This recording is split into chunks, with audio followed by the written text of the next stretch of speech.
اور مقصد یہ ہے کہ طارق مسعود صاحب آئے. اور مجھے اس بات پہ بھی حیرت ہے کہ چیف جسٹس صاحب کو اس وقت کیا ضرورت تھی چھٹی کرنے کی. الیکشن ہو رہا ہے ملک میں. الیکشن کو آپ نے خود فرمایا کہ پتھر پہ لکیر ہے. آپ چھٹی مارچ میں کر لیں, آپ کو کوئی روک تو نہیں سکتا. آپ کو کوئی آپ کا کوئی افسر بھی نہیں ہے کہ جو کیا کہ جی آپ چھٹی اس دن نہیں کر سکتے تھے. آپ خود مختار ہیں, اختیار سب آپ کے پاس ہے. تو چھٹی مارچ میں کریں, اس وقت آ کے سنبھالیں اس ملک کو بھی, اس قوم کو بھی, جو ان کے اختیارات ہیں ان کے تحت ان کو سٹیبلائز کریں. یہاں سازشیں ہو رہی ہیں کہ کسی طرح فلاں جج صاحب کو چیف الیکشن کمشنر بنا دیا جائے. یہ صرف پوسٹپون کرانے کی الیکشن کی لیے یہ نہیں پریشر پڑ گیا یکدم چیف الیکشن کمشنر. جتنا پریشر میں نے ڈالا ہے یہ ہوتا تھا. میں نے تو کہا یہ مجرم ہے. میں نے یہ بھی کہا ہے, میں نے کہا مجھے بلائے, مجھے کنٹیمپٹ میں بلاتا کیوں نہیں ہے چیف الیکشن کمشنر. میں کوئی معافی نہیں مانگوں گا, میں ٹرائل لوں گا اور ٹرائل اس کے سامنے فیس کروں گا. 5-6 مرتبہ کہہ چکا. اب ان کی طرف سے اس میں مکمل اعتماد تھا, بٹ اب فارمولا جو بن گیا ہے, جو لندن ایگریمنٹ کے تحت ہے کہ ڈیٹ بھی اور الیکشن کمیشن بھی میاں نواز شریف کی مرضی کی ہوگی. اب وہ اس کی کوشش کرے. سر یہ نون لیگ جسٹس سردار طارق مسعود کو کیوں الیکشن کمیشن لگوانا چاہتے ہیں؟ سر آئین میں یہ چیز ہے کہ وہ ترمیم نہیں ہو گئی تھی اب اس کے بعد, اور قائم مقام الیکشن کمشنر الیکشن کرا سکتا ہے. قائم مقام کرا سکتا ہے, قائم مقام کمیشن ہے, کمیشن ہے الیکشن اب الیکشن الیکشن کمیشن. کمیشن ہے. نون لیگ سردار طارق مسعود کو کیوں چاہتی ہے سر الیکشن؟ یار اب یہ تو میں ساری باتیں اچھا سر یہ بتائیں کہ لیول پلینگ فیلڈ کا کہا جا رہا ہے, کیا ہم بھی یہ کہتے ہیں.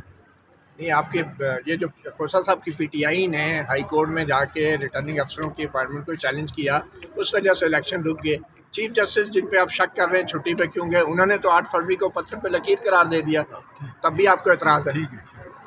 وہ اصل میں ایک اور چیز میں آپ کو بتاؤں, یہ کہیں گے کہ اگر ہم چیف الیکشن کمشنر کو, میں کہتا رہا کہ اس نے یہ قانون آئین کی خلاف ورزی کی ہے, یہ کیا, دانستہ کی ہے. سپریم کورٹ کا ایک فیصلہ ہے آسما جیلانی کیس, ہم اس کے لیے تیار ہیں. ہم کہتے ہیں الیکشن ہو 8 تاریخ. وہ اس میں کیا ہوا تھا کہ یحییٰ خان کو سپریم کورٹ نے انلیگل ڈکلیئر کر دیا. یحییٰ خان کا مارشل لا انلیگل. اس وقت تک یحییٰ خان گرفتار ہو چکا تھا. یوزرپر کا اس کو کہا یوزرپر, غاصب, انلیگل, ٹریٹر. اب اس میں محمود الرحمان صاحب چیف جسٹس آف پاکستان نے منظور قادر صاحب سے پوچھا, کیونکہ اس وقت تک یحییٰ گرفتار ہو چکا تھا, اس کی حکومت گر چکی تھی, بھٹو صاحب آ گئے تھے as chief martial law administrator, اور آئین میں ٹرانزیشن ہو رہی تھی. وہ 4 مہینے کے لیے صرف بھٹو صاحب رہے چیف مارشل لا ایڈمنسٹریٹر, اور وہ ضروری اس لیے تھا, اس سے فرار نہیں ہو سکتا تھا کہ یہ پاکستان کا, جو اب پاکستان ہے, اس کا وادانیت پہ مبنی اس کا 1 یونٹ تھا, وہ 4 یونٹس میں ٹرانسفر ہو گیا. اب 4 یونٹس کے لیے مارشل لا کی تو پورا اسٹرکچر 4 یونٹس کے لیے تھا. Civilian martial law administrative transit, اور 4 مہینے میں انہوں نے نیا آئین بنا دیا, انٹرم کانسٹیٹیوشن آف 1972. اب اس میں بھٹو صاحب یحییٰ خان کی الیکشن کے بعد ایمرج ہو گئے ہیں لیڈر اور پرائم منسٹر, اور یحییٰ کو انلیگل ڈکلیئر کر رہی ہے سپریم کورٹ. تو انہوں نے پوچھا